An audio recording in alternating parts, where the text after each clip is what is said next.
What's up? It has been a week since I started this no plastic challenge, and it's going pretty good. There's definitely been some faux pas along the way, but overall, my habits from when I started to where I'm at now are significantly different.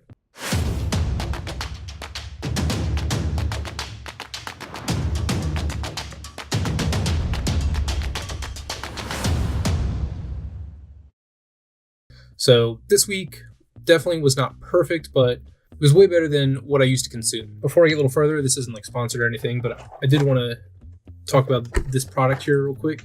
It's called Eco Nuts. I had mentioned it in like a daily post. They are organic laundry detergent, which I didn't really understand what they are, but they're called soap berries, I guess, or do laundry. It says do laundry with soap berries. They're these weird nuts. I don't even remember where they are from necessarily, like where they grow originally. But literally, you just take them out. It's a little bag. You open this thing up, and like they're real nuts, like little like seedling nuts. I mean, there's nothing on the inside, but you take these and you get handfuls, like say 4, maybe 5, and you drop them in this little guy here. Tighten it up like so, and you just toss that in your laundry machine and use that instead of laundry detergent. And so, it's no plastic. It's like a little canvas container and nuts. And this is good for like 4 or 5 washes. And I just did my laundry with it, and yeah, I mean, it smells clean. No weird odors. I mean, the bag itself, when I took this out of the washer, or the other one that comes with 2, that smelled a little bit, but then the clothes smelled absolutely fine. Eco Nuts, they're not that expensive. I got them at Mom's Organic Grocery Store. You can probably find them other places. I think they were pretty comparable to like regular laundry detergent price-wise. I mean, this does 100 loads. And yeah, I'll keep using these. These were great. As far as grocery shopping goes, I tried to go grocery shopping, like a full-on grocery shop for the first time 2 days ago, and it was pretty much an epic fail. I mean, I tried to find any products without plastic, and like you're gonna have some amount of plastic with everything, whether it's like the little like plastic sticker that comes on your produce, or like a plastic little tag attached to, like, I got organic broccoli and it had a little plastic tag attached to it. I mean, there's just no escaping this stuff. As far as proteins go, like your chickens, your steaks, porks, just forget about it. Like they're all shrink wrapped in plastic. I went to a couple different grocery stores and tried to get them to wrap up the meats in butcher paper, and they said they don't do that anymore. So the last grocery store I know that did butcher paper, I don't know if they still do, was Harris Teeter. That was frustrating. I was looking online for some solutions. Some people say they bring Tupperware containers to the grocery store to get their proteins. I think I might try it and see how it goes. But even so, like, there's just no escaping plastic. I mean, I probably had if you take all the plastic off of everything, I mean, you're still getting some plastic. There's no way to avoid it altogether. But there were some interesting things that I discovered at the grocery store. Like one store I went to, their plastic bags talked about how they have this D2W technology.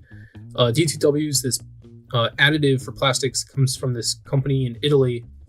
And they claim that with this additive, if their bags are left out in the open and they oxidize, this D2W allows the plastic to break down into something that's edible by like bacteria and molds and small creatures or whatnot. But it's got a lot of controversy behind it. There's a lot of people who are saying that it doesn't do what it claims to do. D2W obviously says that it does. I think time will tell. There's not a lot of other great options. I mean, you look for things that are like compostable, and even that's kind of a bit of a joke, because there's compostable, and then there's what they call home compostable. Like there's 2 ratings for compostable goods. If it's just compostable, it doesn't have that home compostable against it.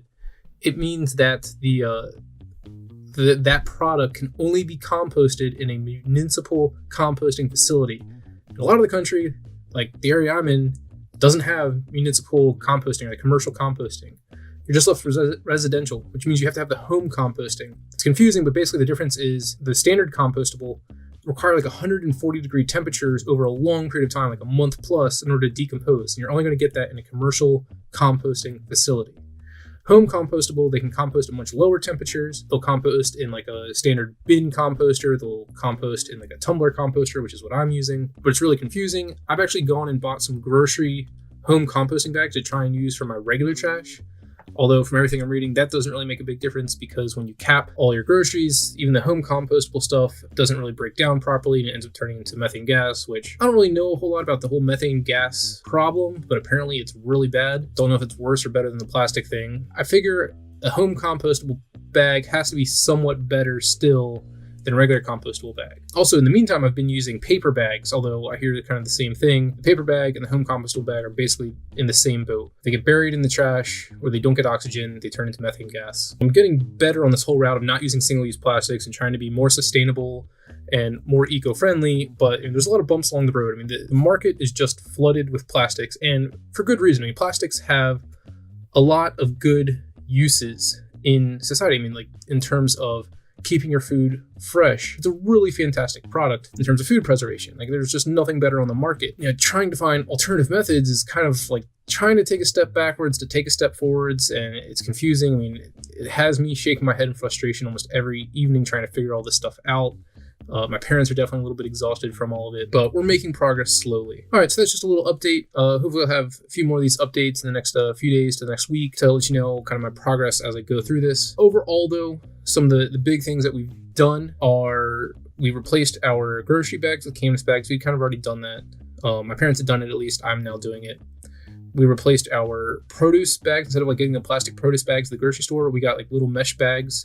My cousin tipped me off on that one and it's working great. We started composting. So my girlfriend had a spare tumble composter bin and we've just been composting everything. And that right there has cut our trash down by a third or maybe a half of what we were doing before. Trash wise, we've got a whole lot less. Just like that composting alone was huge. Just trying to be a little bit more conscious. That's helped too. It's cut down on our trash. Our overall consumption, single-use plastics aside, has decreased, which I think ultimately is a positive thing. So, yep, little update. Hope you enjoyed that. Talk to you again soon.